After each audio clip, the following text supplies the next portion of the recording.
Another meal we had where creativity was a main ingredient was about as far away from a Michelin star restaurant as you can get.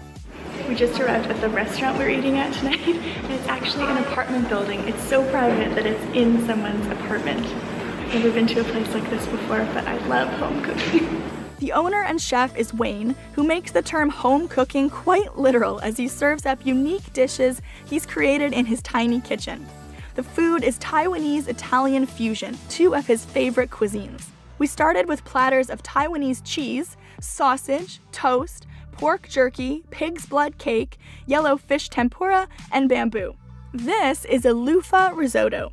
Loofah is a vegetable that's part of the cucumber family, and it's commonly used in Taiwanese cooking. Loofah stir-fry with clam is one of the most popular dishes, so he mixed that with risotto to change it up.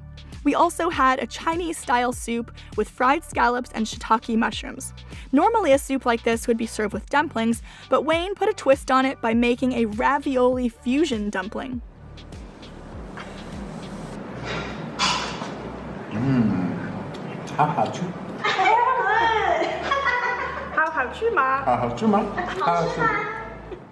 Next up was ground meat served with the classic Italian flavors of oregano and balsamic vinegar that we spooned into these big crunchy lettuce leaves.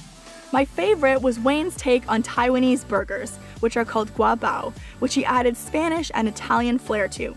Pork served with steamed buns and a mixed nut powder, which is usually just made with peanuts. I enjoyed that dining in this private apartment felt so similar to a regular dinner party, which is an experience you don't normally get to have while you're traveling, unless you're lucky enough to know people who live there.